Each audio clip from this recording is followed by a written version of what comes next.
votre confrère ou votre adjoint naturel, Giovanni Castaldi? C'est comme à l'école, quand on a un devoir, et puis qu'on est par groupe, on est 3.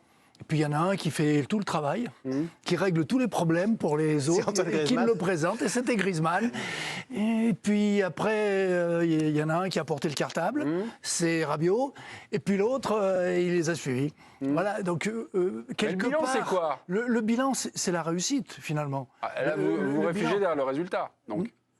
Oui, mais c'est l'essentiel. Oui, le résultat, il est essentiel. Mais on a été en difficulté. On a quand même été en difficulté, mais on a été en difficulté où? Sur notre côté gauche. Pas seulement au milieu de terrain. Et la conséquence de cette difficulté au milieu, en deuxième mi-temps, elle vient dans tous les aussi domaines. de notre problème de devant, du travail défensif d'Mbappé, qui est quand même très très limité. Ah, mais c'est pas trop ça tout à l'heure. L'inverse, Raymond. J'ai pas dit qu'il défendait pas. J'ai dit cette fois-ci, il s'est replacé. J'ai pas dit qu'il. Et donc c'était suffisant qu'il se replace. Enfin, toi, tu l'as vu se replacer. C'est ce qui a créé des difficultés à cette équipe à ce niveau-là. Et heureusement que Griezmann, je veux dire, a été exceptionnel parce qu'il a défendu à droite, à gauche, au milieu, il est revenu. Mais donc ça veut dire qu'il y a des problèmes d'équilibre, vraiment. Non, mais ça veut dire que l'équilibre, il est récupéré par quelqu'un. Oui, donc c'est équilibré, Bon, donc alors ça marche. C'est Jean-Marc? Je donnerai à Jean-Marc. Jean-Marc, Bertrand Vous Latour. pouvez pas me poignarder comme ça, c'est pas possible. Jean-Marc. Là, ils sont pas à l'envers. Bertrand Latour, je suis désolé, ils sont très très chauds. On est en demi-finale, l'ambiance est volcanique sur le plateau de l'équipe du soir. Diriez-vous que le milieu français a réussi son examen d'anglais hier, sur le milieu de terrain? Pas complètement. Ça fait quelques jours maintenant que je suis en boucle sur ce sujet. J'espère ne pas être trop lassant que je le suis habituellement, mais je suis pas complètement rassuré quand même après ce match. Donc, si on considère que l'équipe de France a gagné et que tout va bien, auquel cas on peut donner le crédit à tout le monde, y compris au milieu de terrain. Pour le reste, moi j'ai un gros point d'interrogation qui persiste. Il était Aurélien Tchouaméni et il demeure Aurélien Tchouaméni. Il a marqué un but, ce qui est loin d'être un but dans la cage vide, et donc bon, ça on peut vraiment lui dire merci là-dessus parce qu'il marque un super but, mais sur ce qu'on est en mesure d'attendre de Tchouaméni, et à plus forte raison ce qui lui est demandé sur cette Coupe du Monde là où il n'a pas vraiment la charge du jeu, mais il est surtout question qu'il participe à l'équilibre et qu'il récupère des ballons. Moi je trouve qu'il n'existe pas assez, et les Français ont beaucoup subi dans cette rencontre. Les matchs gagnent quand même en partie, notamment dans cet aspect du jeu. Et on a souvent été en difficulté dans ce registre-là. Donc les doutes que j'avais demeurent intacts quand même après cette partie. Même si je pense que voilà, face au Maroc, l'adversité sera différente. On sera sans doute beaucoup plus dominant dans ce registre-là. Mais ouais, tout n'est pas levé dans mon esprit. Restons et soyons concrets. L'équipe de France hier a subi 16 tirs par l'Angleterre. Jamais au cours de ce mondial, elle n'avait autant subi. Sur ces 16 tirs, est-ce que quand on recherche, établi comme un constat à l'amiable, on y va, on n'est pas un tribunal, on essaie de s'intéresser à l'équipe de France et ses manques et ses progrès. Est-ce que quand on subit trop de tirs, est-ce que tout de suite le réflexe c'est le milieu là, il y a un truc, enfin, est-ce que c'est déjà la petite cote d'alerte? L'équipe est trop ouverte, est-ce que ça devient du milieu? Milieu peut-être, alors peut-être que les attaquants ne défendent pas, mais c'est aussi le boulot du milieu de rappeler à leur devoir les attaquants. Est-ce que ça se passe comme ça dans une équipe? Voilà. Je pense que Raymond a bien résumé. C'est vrai que Griezmann a réussi à masquer enfin, les carences un peu des deux autres, parce que Jean-Marc dit Rabiot, il a été éblouissant. Non, il n'a pas été éblouissant hier. Il est relativement éblouissant depuis le début du mondial. Hier, c'était quand même pas le cas. Il a perdu pas mal de ballons, même s'il a fait des choses bien. Et sur Aurélien Tchouaméni, depuis le début de la compétition, c'est quand même contrasté. Je trouve qu'il a du mal à se mettre dedans. C'est peut-être le poste un petit peu comme ça. C'est la piste devant la défense. C'est vrai qu'on le sent un petit peu freiné, on le sent un petit peu gêné, on le sent avoir des problèmes un peu de positionnement. Voilà, donc comme l'a dit Bertrand, je pense que pour le match de mercredi, c'est pas si grave que ça. Quand on voit les deux équipes qui restent de l'autre côté, les milieux de terrain qu'ils ont, ça peut être plus embêtant. Il y avait une piste de Jean-Marc. Jean-Marc, en général, Aurélien Tchouaméni, généralement dans son milieu naturel, il évolue avec, notamment, à deux. Là, on se souvient, Tchouaméni, Fofana. C'est très ça change quoi ça quand change il y a tout énormément. Oui, mais prenez-moi par la main, dites-moi. Mais je vais te mettre sur le terrain, puis on va... Non, je vous le déconseille. Tu vas faire le ballon. Mais non, quand tu joues en sentinelle, c'est vraiment complètement différent. Quelle est la capacité à récupérer des ballons, à détruire sur toute la largeur sur une grande partie de la largeur du terrain.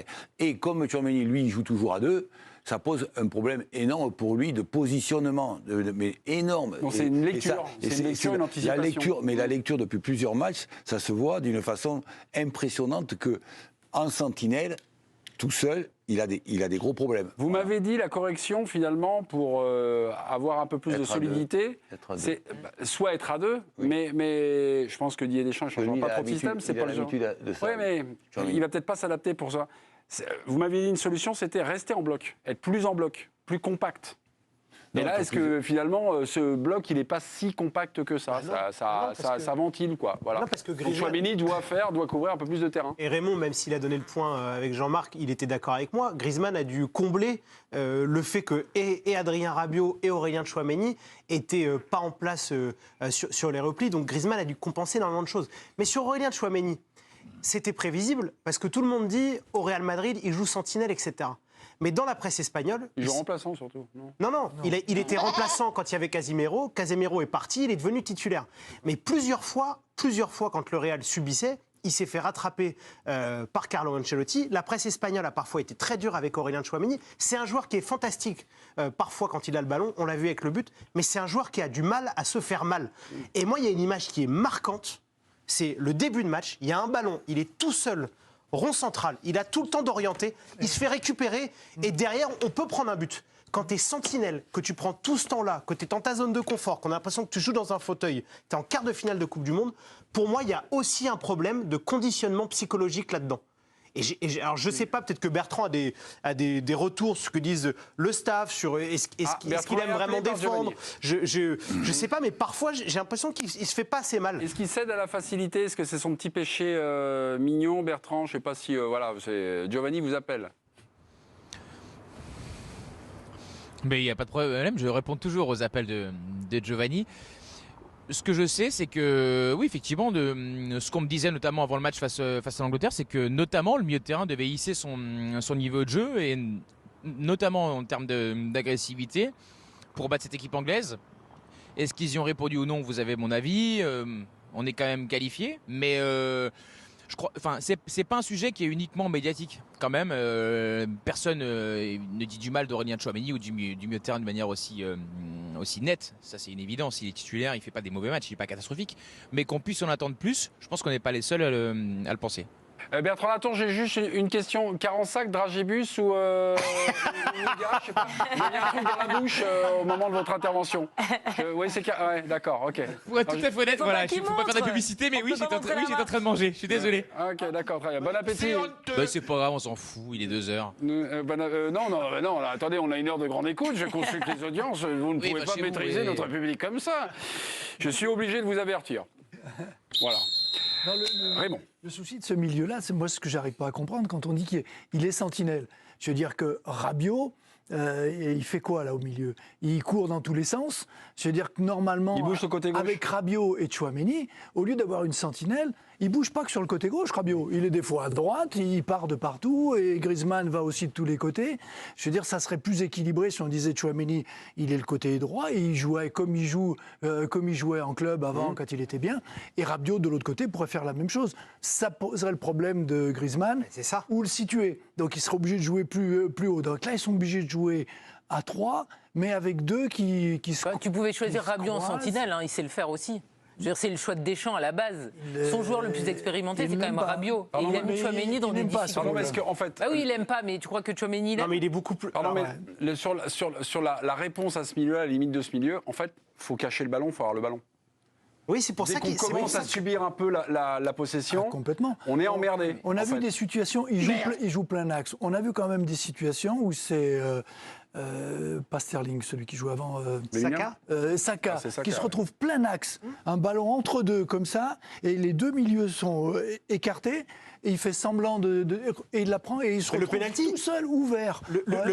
Ça part de là. Le penalty, mais vous reprenez tous les matchs. Le match face à l'Australie, on concède un tir en première période. C'est la zone entre la défense et le milieu, où c'est là où doit être Aurélien Tchouaméni. Il est en train de couvrir sur un côté pour aller compenser, il n'y est pas. Le pénalty de Saka, c'est pareil, c'est de côté vers l'axe, c'est là où il fait la faute. Il y a un vrai problème sur l'espace entre la défense et le milieu. Tchouaméni, il démarre très très fort. Et quand on commence à parler de son rôle-là, Tchouaméni, j'ai l'impression qu'il écope le déséquilibre aussi. Donc il peut être en retard sur une intervention. Un peu aussi, un peu aussi. Vous dites aussi, il y a une porte ouverte à dire. Il y a un peu, et là je rejoins Giovanni, un peu sur l'attitude. Alors ça peut paraître un peu fort de dire ça, surtout quand on est sur des matchs de Coupe du Monde, mais Tchouaméni, il démarre très très fort en équipe de France quand il est appelé. Oui. Et puis derrière, il fait plusieurs matchs comme ça, quand même assez curieux dans l'attitude, curieux dans le positionnement, curieux dans les choix qu'il fait, etc. Et je trouve que cette Coupe du Monde, c'est un petit peu un symbole de tout ça. Et quand on parle du Real Madrid, Casemiro est parti.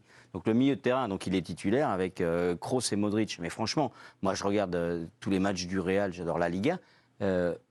Franchement, on le voit pas beaucoup, hein, le Real, Tchouaméni. Les deux. Ils sont monstrueux, mais monstrueux à un niveau absolument stratosphérique. Et lui, derrière, voilà, il fait des matchs assez anonymes. Tu as 70% du temps le ballon en Liga, c'est pas pareil. Mais quand il est avec le ballon et qu'il est plus haut, à l'image de son but, il est très à l'aise, il n'y a pas de souci avec ça. Mais il a besoin d'être un peu plus dur, de se faire plus mal, je pense. Envoyez les résultats. Giovanni ou Jean-Marc, Fufu ou Jojo. Bien joué, président. Changement de jingle, Jean-Marc. Trop bien pour que ça dure. Consultez les résultats, Jean-Marc. Vous venez de gagner un deuxième duel consécutif. Je l'avais donné à Jean-Marc, mais parce que Jean-Marc est le moins dangereux sur les jeux.